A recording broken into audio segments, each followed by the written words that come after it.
China may have had millions of coronavirus infections.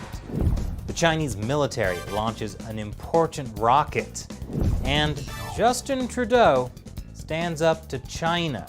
Yes, you heard that right.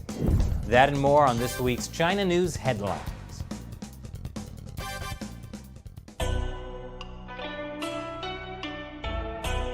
Welcome to China Uncensored. I'm Chris Chappell. Well, I've got some good news for the coronavirus. It may not have just infected tens of thousands of people in China. It could actually have infected 2.2 million people, and that's just in Hubei province. Like I said, it's good news from the perspective of the virus. It's been very successful at spreading. It would definitely win at Plague Inc. Of course, that could be bad news for humans. In a study published earlier this month, microbiologists at the University of Hong Kong tested 452 people who evacuated from Hubei province to Hong Kong back in March. None of them had symptoms of the CCP virus, but 4% of them tested positive for CCP virus antibodies. According to the study, with a population of 59 million, our findings indicate that about 2.2 million people in Hubei could have been infected. That's more than 30 times higher than what Chinese officials reported. It's hard to be sure with such a small sample size. And actually, the scientists think that 4% may be an underestimate. But this could actually be good news for humans. It could mean the vast majority of people who've been infected never showed symptoms. And that means the CCP virus is not nearly as deadly as we thought. But it's also bad news, because if only 4% of people had the coronavirus in Hubei, the worst hit part of China, that's not enough to protect people from future waves of the virus.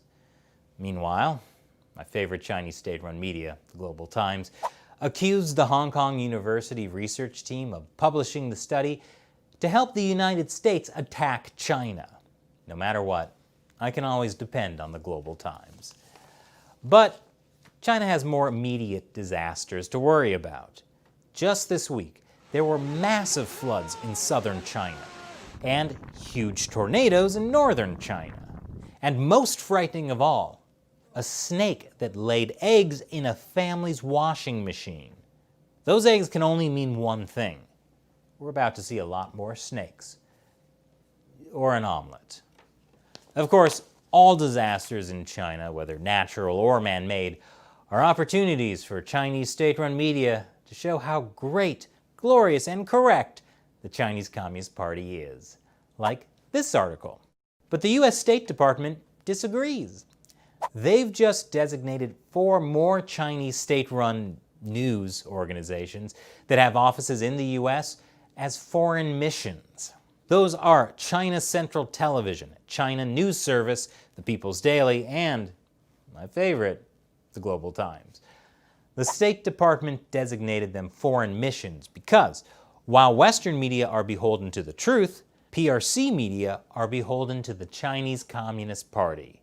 Hey, that's a little unfair. Not all Western media are beholden to the truth.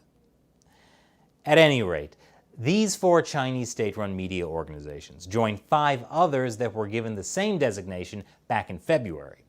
In response, the editor-in-chief of the Global Times defended it as a market-oriented media, which is true in a sense, because this is their market. 105 Chinese soldiers flew to Russia this month to participate in their Victory Day parade. In Russia, Victory Day celebrates that time in 1945 when Germany surrendered to Russia after World War II. Now, it doesn't matter that Germany and Russia are both run by completely different governments than they were in 1945. It's still an excuse to show off your soldiers.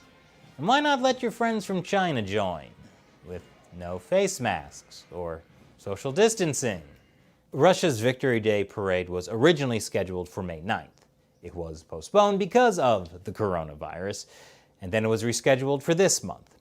It's a show of strength ahead of an important constitutional vote that could give Vladimir Putin 2 more terms as president, lasting until 2036. At age 83, would he still look good shirtless on a horse? Good thing this show isn't Russia Uncensored. The Chinese military has successfully launched into orbit the 35th and final satellite of its Beidou navigation system. Beidou is China's knockoff GPS. Of course, there are few other advantages to a country having its own satellite navigation network than prestige. Well, I can think of an advantage. For years, China's military has been relying on America's GPS for navigation. But with Beidou up and running, they don't have to worry about the US shutting off their access if there's a war. So now the Chinese military can feel free to start World War III without worrying about whether or not to make a left turn at Taipei or continue straight for 1,000 kilometers to invade Manila. Speaking of attacks, Canada. Yeah, bet you didn't think I was going to say Canada. But apparently, Canadian Prime Minister Justin Trudeau has attacked China, at least with strong words, over China's political detention of 2 Canadians. As I mentioned last week, China has officially charged Canadian citizens Michael Kovrig and Michael Spavor with spying. Everyone knows that those charges are a political retaliation for Canada's continued detention of Huawei CFO 멍완저우. Now, Trudeau has not always shown strength over the years when it comes to standing up to the Chinese regime. I mean, he's literally a panda hugger. But this week, Trudeau told reporters in Ottawa that it has been obvious from the beginning that this was a political decision made by the Chinese government and we deplore it. And he said he will not simply trade 멍완저우 for the Canadian citizens, because anyone who is considering weakening our values or weakening the independence of our justice system doesn't understand the importance of our values. Wow, Trudeau has really toughened up. Must be the beard. And finally, things may seem bad with China right now, but CNBC has some advice for you on how to trade Chinese stocks during rising tensions with the US and a pandemic. Focus on Chinese A shares. Be selective in picking US-listed Chinese companies, and increase exposure to consumer stocks. Right. Can I just say, there's only one good way to trade Chinese stocks right now. Sell. And now it's time for me to answer a question from a viewer who supports China Uncensored through Patreon. Logan asks, has there been any efforts by the CCP to influence/escalate the civil unrest in the USA? Good question, Logan. I've seen some media reports about this, and they reference this video from a protest in Washington where you can hear someone in Chinese yelling something like, "Quick, let's go, let's go." That probably means at least 2 Chinese people were at the protest. But that doesn't mean the CCP was behind it. And in Seattle, 2 Chinese students showed off the Gucci bags they looted because, that's patriotism. But again, that doesn't mean the CCP is behind it. Chinese state-run media has praised the protests, saying the West needs to respect Black Lives Matter.